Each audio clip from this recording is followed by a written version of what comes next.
Kyung-wha, welcome to Asia Inside Out. We are just so thrilled to have you here as our new Asia Society president and CEO. And you've had a really distinguished career in a lot of high-level policy positions.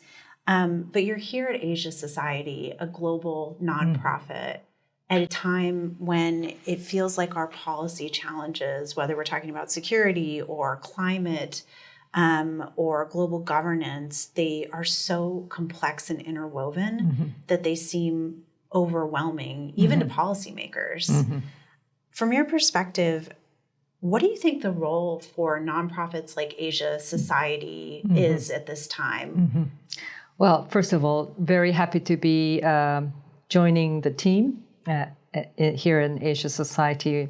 And after a week here, I have a strong sense that this is a house full of very passionate, dedicated, very creative staff. So really, really happy to be a part of the team. You know, I recall a saying by one of our former presidents in Korea who said something in Korean, but I think the last refuge of a healthy democracy is the organized voice of thoughtful, informed citizens. Civil society, basically.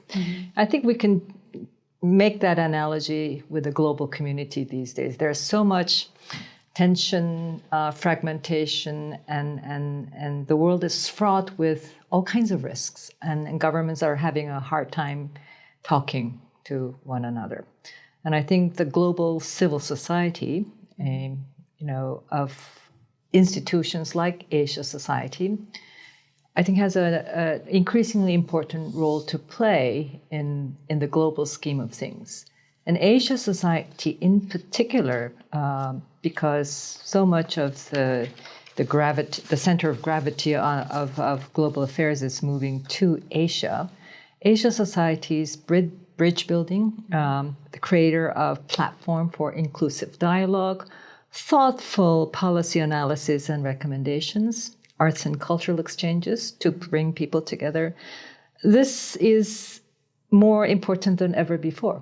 And I think, therefore, Asia Society's presence, not just here in the United States, but globally throughout our many centers around the world, have an increasingly important role to play in creating that space for dialogue that is not confrontational, but with all the goodwill of all participating, right, to find creative solutions and the dynamism for co-prosperity and peaceful resolutions of difficult issues. Yeah, completely understand that. I think that, the different pillars that you described, whether we're approaching that bridge building process through arts and culture or policy, it really feels that, the challenges are so complex that you can't even separate those things out anymore. So really appreciate the thought of how global civil society can address some of these challenges. You have spent a lot of your career working on women's advancement and empowerment. I'd love to hear your reflections about your time working on those issues at the United Nations. You chaired the Commission on the Status of Women at the UN. And, from my perspective, these commissions can feel very abstract, right? They have big titles, the status of women, but it's sometimes hard for a policy audience and a general audience to understand the impact that those types of convenings or missions can have.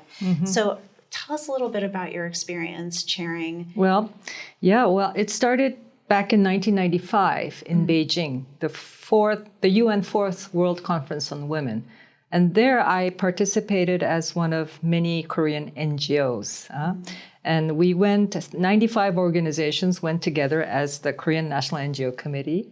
And I acted as the spokesperson for our NGO committee. So it was a collective effort and we had a lot of fun. But just being there in this global context with women from all over the world, it just made me realize the UN deals with issues that are central to my own life. Right? And so that was a real awakening for me. But then 10 years later, I had become a diplomat, and I had joined the mission in UN, and to be chairing the Commission on the Status of Women at its 10th anniversary of Beijing. And Beijing, 1995, that document of the Beijing Declaration and Platform for Action is still the Bible for women's advancement and gender equality, together with the Convention on the Elimination of Discrimination Against Women, 2 documents. So here I am 10 years later, and I'm chairing this, and we had at the time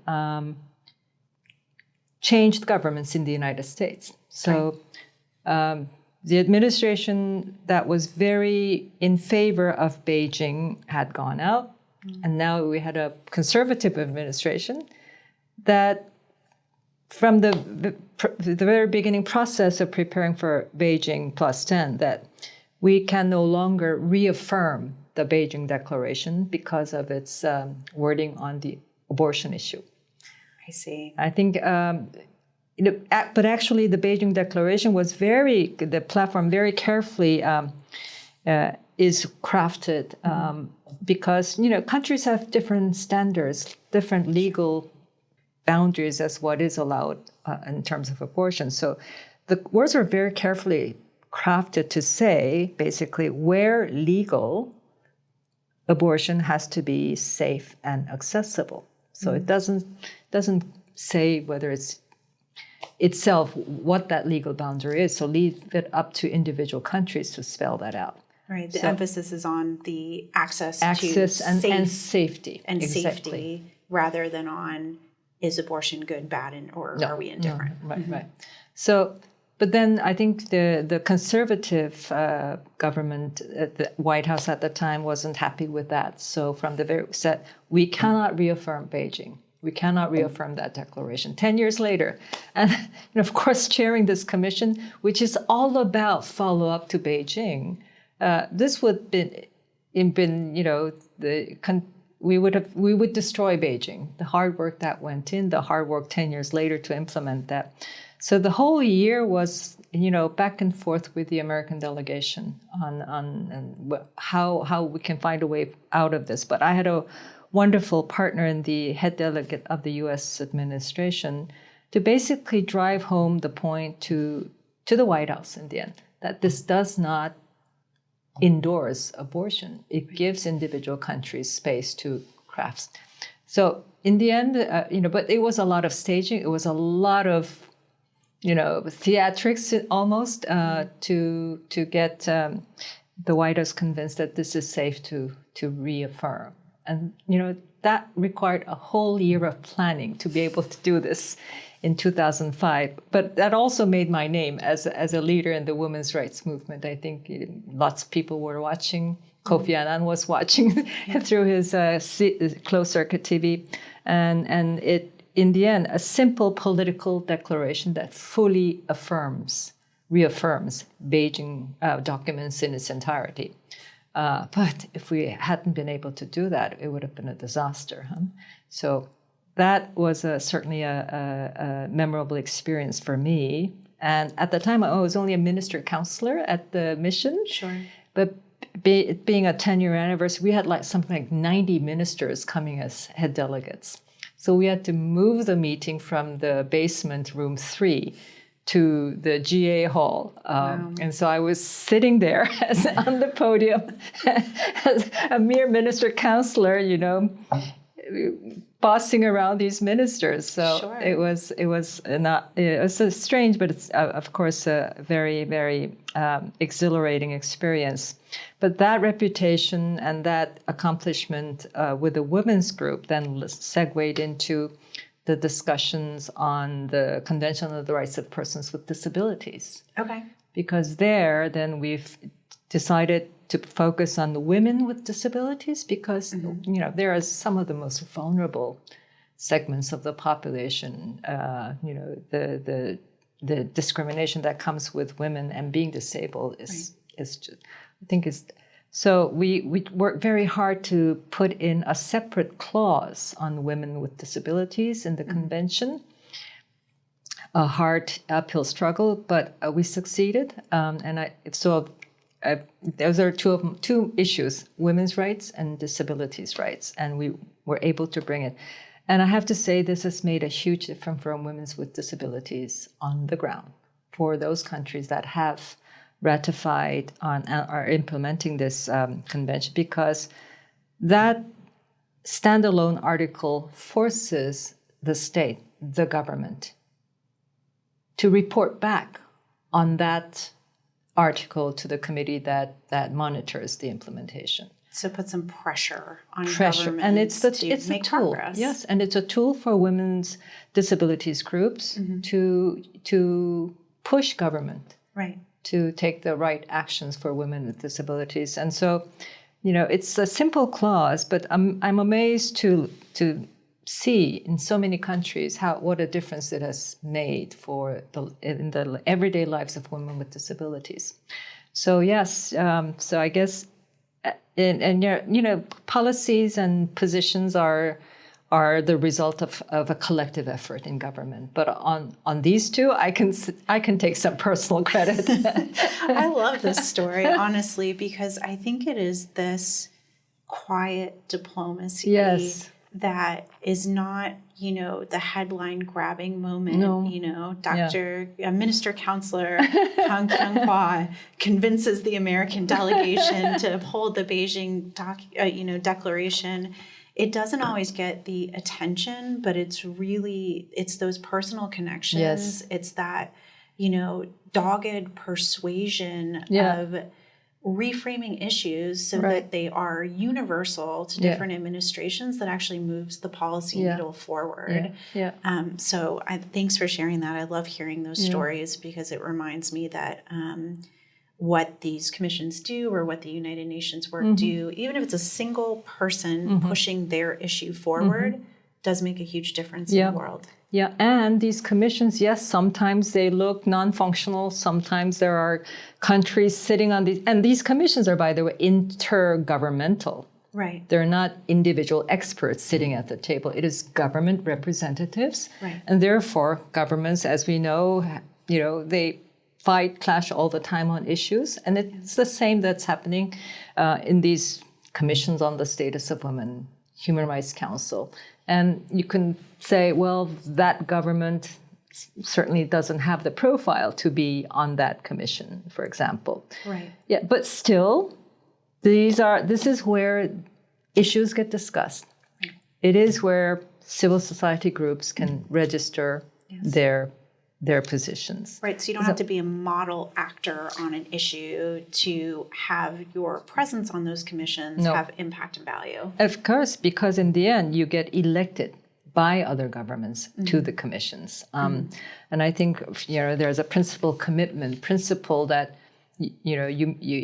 I think, for example, in the Human Rights Council, you pledge as part of your candidacy to be on the council. I pledge to, ratify this convention. That there's that, but still there's lots of questions raised about the countries that put their names up for these seats in these commissions or council. Still, I think it's where would we go and have these discussions? In the end, it's ultimately the governments that are responsible for the policies and the laws that they implement in country. And so it's extremely important, I think, that you have these places where governments come together to discuss these issues. And the power of that rallying, that convening power for governments, but also NGOs, and the agenda setting that goes on is very important. Yeah, absolutely. I think, I've had the experience now of working with you for only 1 week, but on your very first day here, we had a group of students coming in from Asia, and it might have been your very first hour working at Asia Society, because it was early in the morning, as I recall. And I saw a young woman come up to you absolutely thrilled to meet you in person, to tell you her story, to take a picture with you. And it just reminded me how much young women look up to you personally as a role model. I'd love to hear about your role models. Who were role models for you early in your career or in your life? And how did they shape your development path to have you, go through these very interesting high-level policy positions and end up as president of Asia Society today? Well, I can certainly recall many, many important figures in my life, but I certainly would point to my father, who's passed away a long time ago, but he's a first-generation broadcaster in Korea and a North Korean. He's originally from North Korea, but came down south during the war times, right? So, but he's always had this an approach toward his colleagues as a team, and always mindful. He managed more downwards than upwards. So, at every holiday seasons, on Lunar New Year's holiday, which is big, and I remember all of his juniors would make their rounds, do calls on the higher ups, but all congregate at home in our house, in our little house, and would eat the dumpling soup that my mom and we three young daughters had to make. So my father had this personality who really cared for his team. And I think some of that has rubbed off on me. So I always find it much more exhilarating to be working as a team than an individual, right? But in my career, I think, and I think my mother also, she didn't have a career, but she was absolutely dedicated to the family and the raising of the three girls, and both were completely empowering. I think rare for that time when girls were to be protected. And maybe boys had some very clear paths ahead of them that were not to be deviated from. And boys be ambitious, but girls be, nice and, courteous. But my parents were not that. They, I think, rarely said no to me. As a parent, I have many questions about this.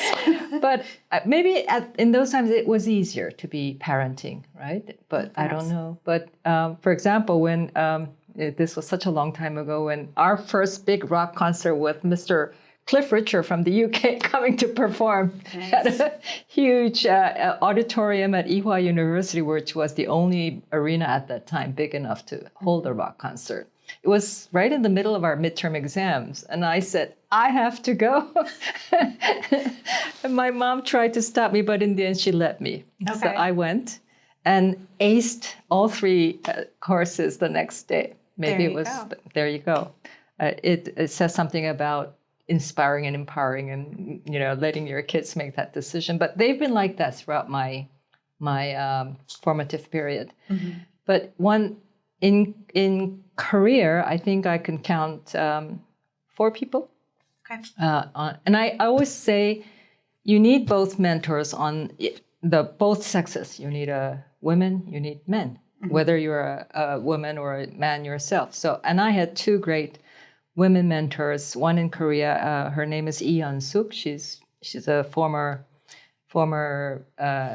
chair of the National Council of Women. She's a former member, I think 2-time member of parliament and minister of gender. She's always been, again, somebody who, really worked as a team and empowering, and always keeping up the positive spirit, right? Even as difficult the situation might be.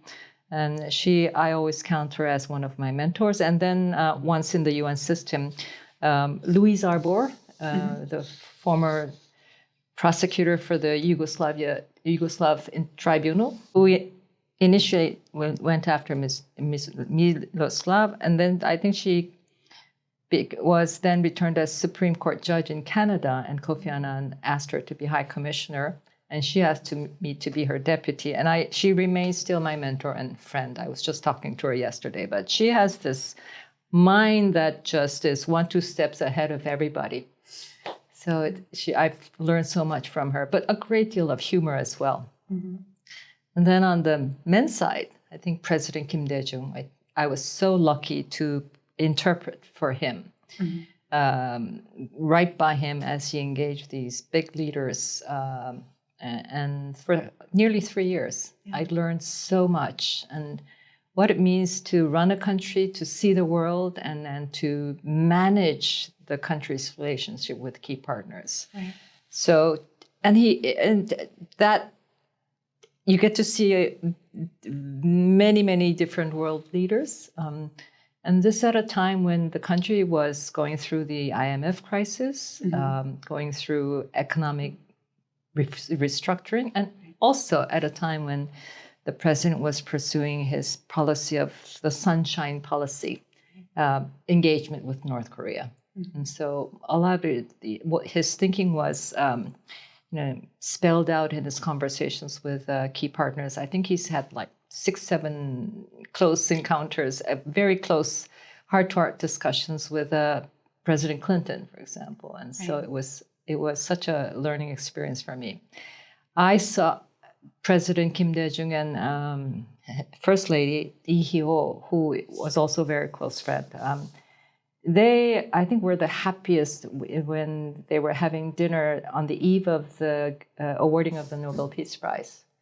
The day before, the committee invites the two of them to dinner, just a heart-to-heart conversation. And this lasted, I think, 4 hours, and I was there interpreting.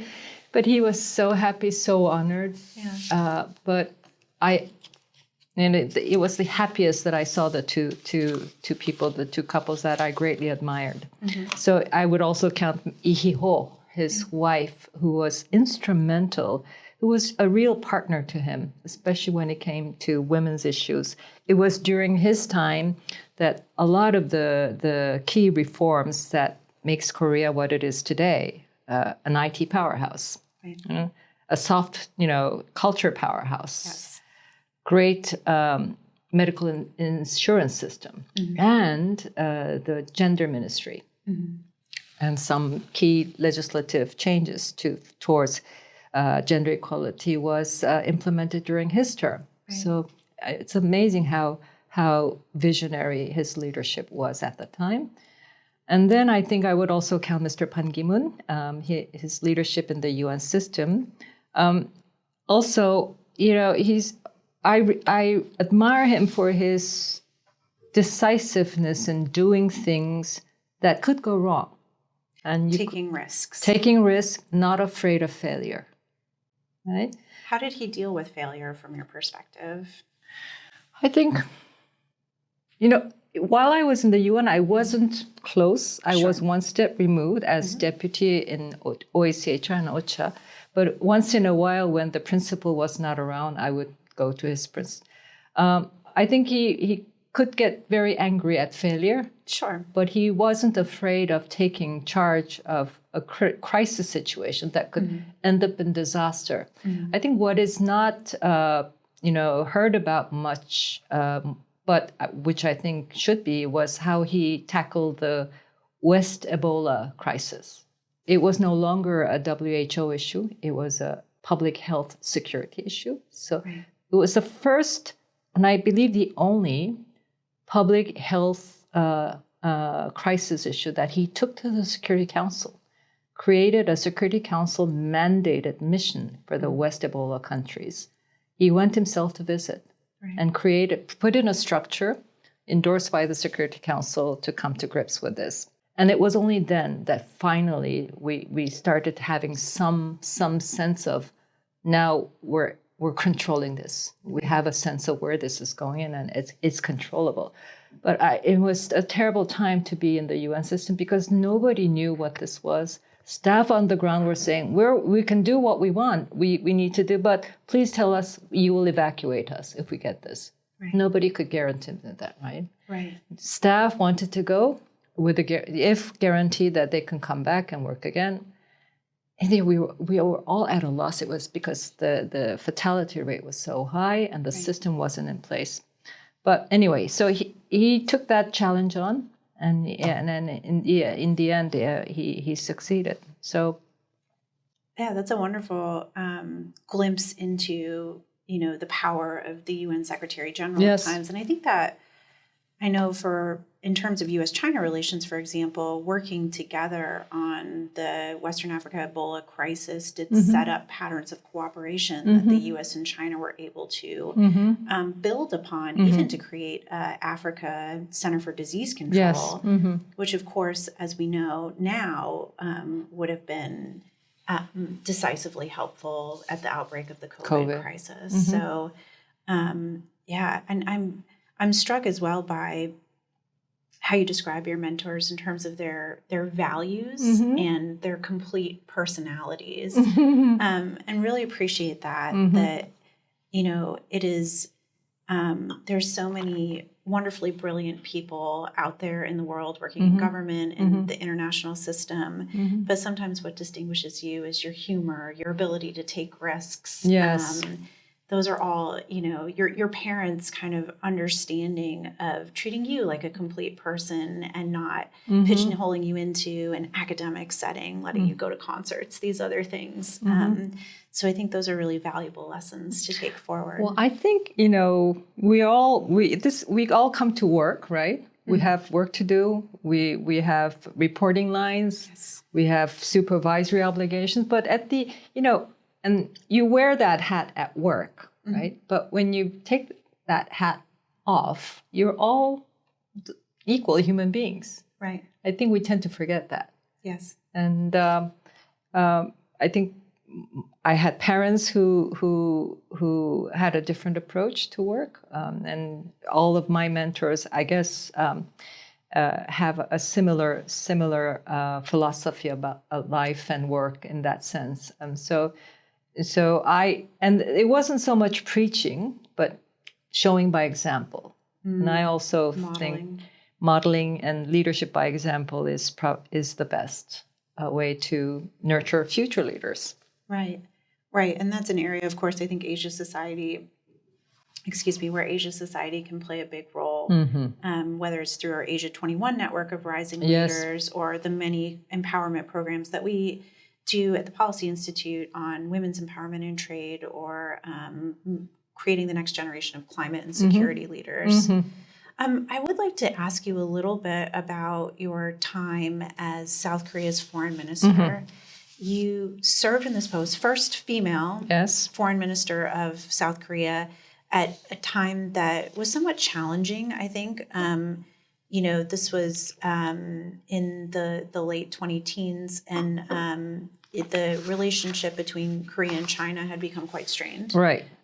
Because of security issues, because of Korea's relationship with the United States, the alliance commitments that Korea had made to install a high-altitude missile defense system that China felt was encroaching on its ability to exercise military power, but also a relatively constrained relationship with Japan as well. Some of the long-standing issues related to wartime history, sex slavery, forced labor, were also becoming a very prominent part of South Korea's culture, and particularly civil society. And so I see you coming into this position at a challenging time, and I would love to hear from your perspective. What do you think was your largest success?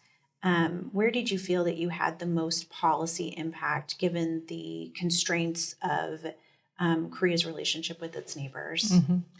Well, first of all, I think our alliance with the United States is the key pillar of our foreign and security policy, and we had a U.S. administration that was not typical.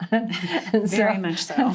But in a way that atypicalness was a challenge, but it was also refreshing, because the kinds of procedural limitations that we come to expect in governments was no longer there. Example, Mr. Trump was saying, I'm willing to meet with Mr. Kim, right? And I think normally that kind of thing would not have happened. so there's the plus and minus to that, but it happened. His request that we give a huge hike to the special measures agreement, i.e., the Korea's share of the cost of the troop station, the U.S. troop station. That was a very big, a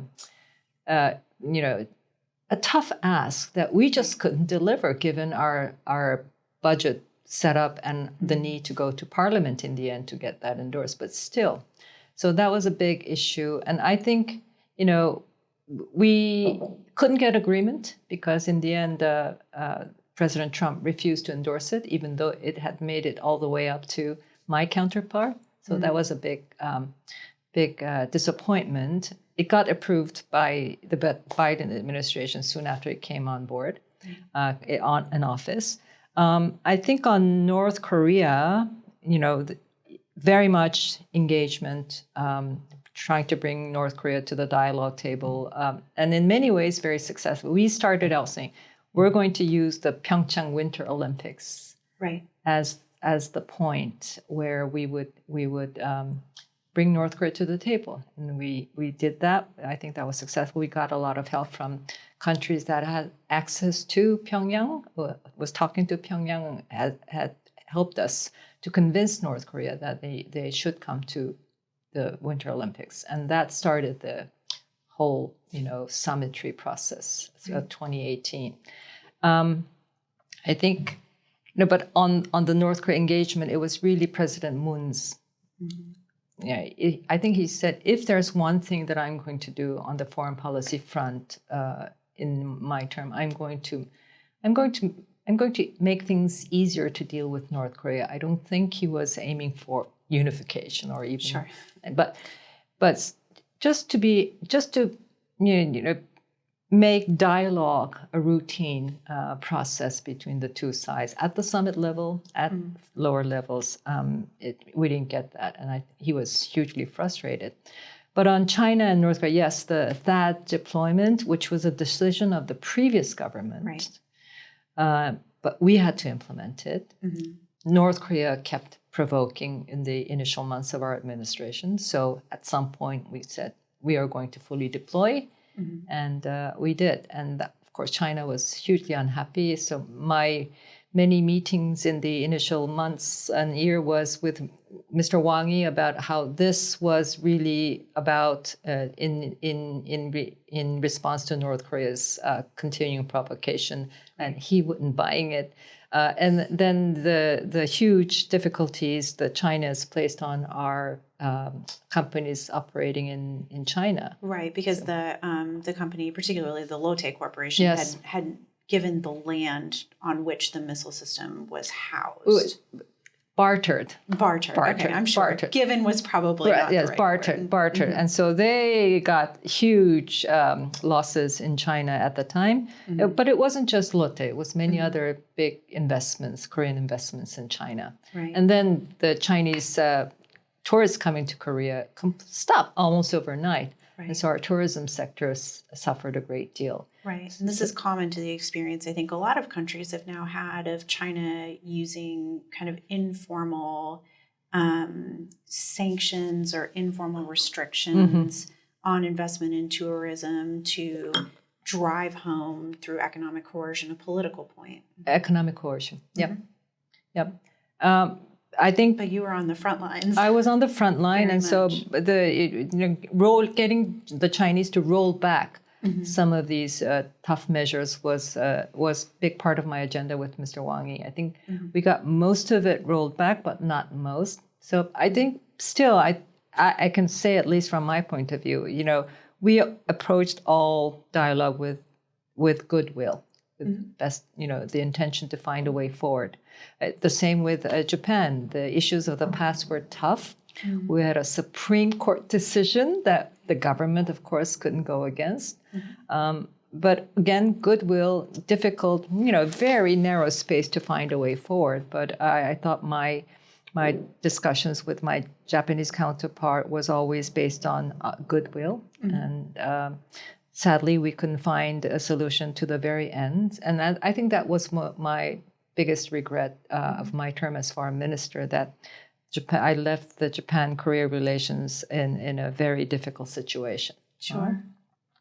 So in terms of me, what did I as foreign minister leave that I can claim as my own legacy aside from the government? It's hard to say because it's always a group endeavor. But I think me as foreign minister selling our policy, right, vis-a-vis the world, whether it's engagement with North Korea.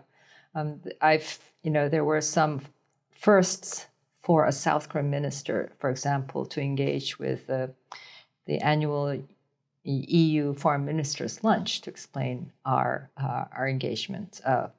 For example, the first South Korean foreign minister to speak at Chatham House, for example. I had many firsts, public engagements, and as South Korean foreign minister, and invited to Davos, various forums in Davos, and the what's the German Security Forum, München Forum.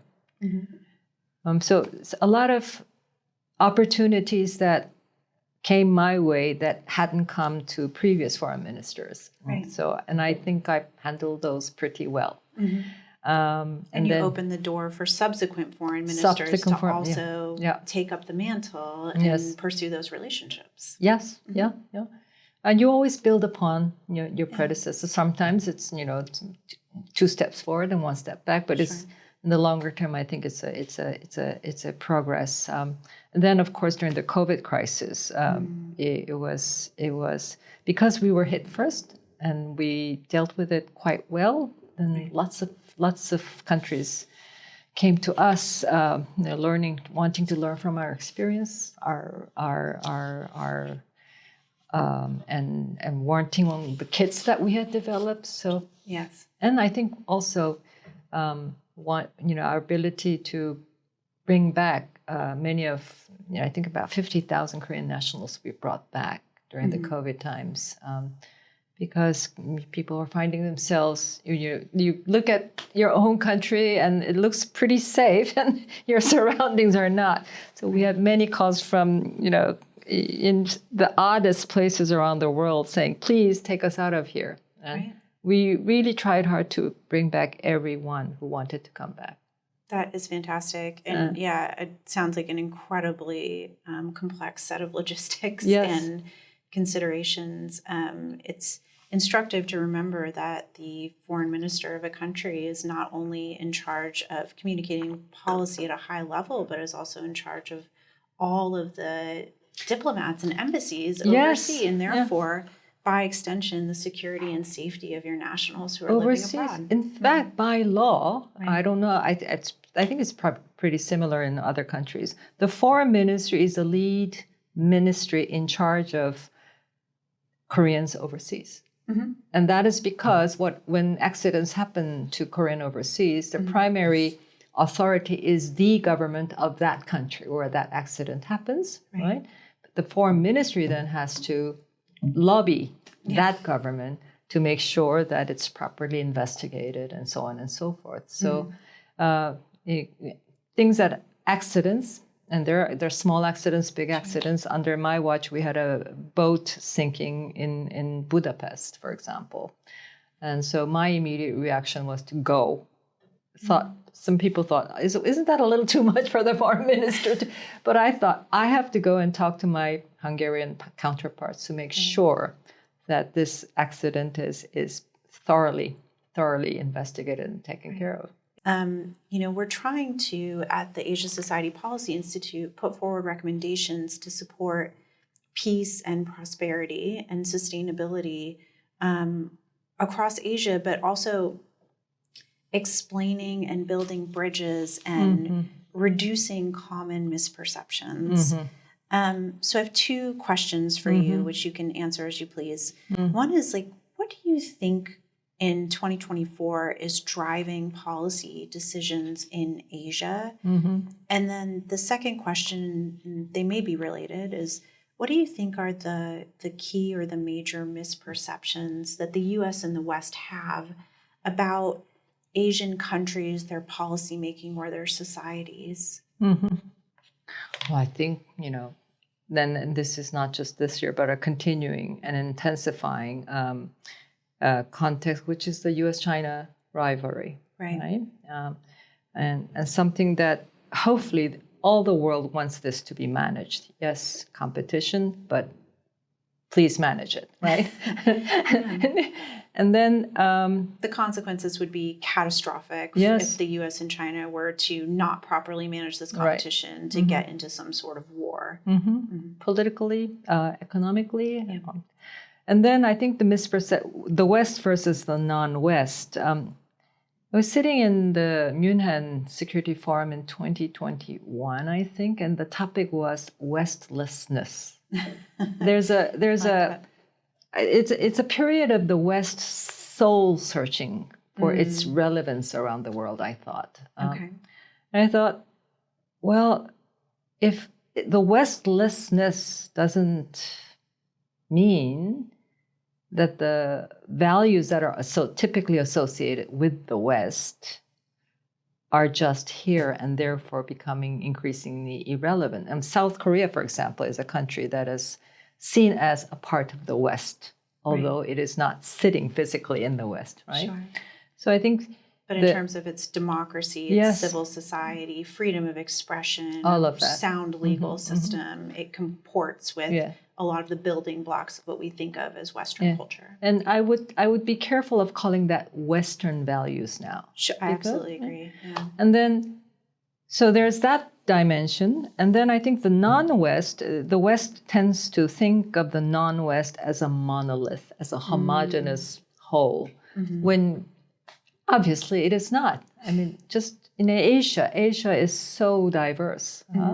So I think, the West should go out of its way to see the rest of the world in the diversity that it is. And this is not just in terms of the national characters, but in terms of key decision making at the global level. For example, at the UN, we know that many countries are straddling, the fence. Countries are picking and choosing where they want their position to land in these very important global issues. And even among the alliance, the NATO alliance is a collective alliance of a region. The alliance that the United States has in the Asia Pacific region is the spokes and wheel. The spokes have different histories, I think. Sure. Even with each other. And within each other. So I think you have to see each bilateral alliance for what it is, and not see it as a, the wheel that the image of the wheel and spokes tends to portray. So yes, I think, a better nuanced messaging about what the West thinks about the non. Maybe we should just throw away the term non-West because it tends to group everything together. Right. Right. Yeah. And I think in Asia society too. I think Asia society. Yes, China is physically just very big, and and all manners of global importance. But there you have. Certainly Southeast Asia with the ASEAN grouping and India, and then the West Asia as well, and you also have the Central Asia to the north. We tend to lose sight of that. So I would like also Asia society to be more committed to that full diversity of Asia. Absolutely. You said something interesting about the alliance structure that I'd like to follow up on if I can. And I think it also gets to maybe a misperception that we commonly hear or think about. You were involved in managing, to the extent that it was part of your portfolio, the U.S.-Korea alliance. And I think so often, particularly when I talk to Chinese counterparts, they really see that alliance structure as the U.S. directive toward the ally. I'm wondering if that's kind of how it plays out in practice, or whether you could shine a little light on what it's like to manage inside an alliance where, of course, one country has a much, much larger, power base, whether that's economic or military power, and the other countries relying on that country for a security guarantee, how do you create a kind of a full and complete partnership when the power is so asymmetrical? I think that asymmetricity in power it's a fact, and you have to work with that. But I think it's also a fact that Korea is increasingly capable. I mean, it's not the junior partner that it was when the alliance was first created, economically, technologically, defense industry-wise, which is why we're paying increasingly a larger portion of the troop stationing in South Korea. Right. So, yes, asymmetry for sure, but I think, and Korea has to push for this. The U.S. has to acknowledge the space for Korea and other allies to push for this. So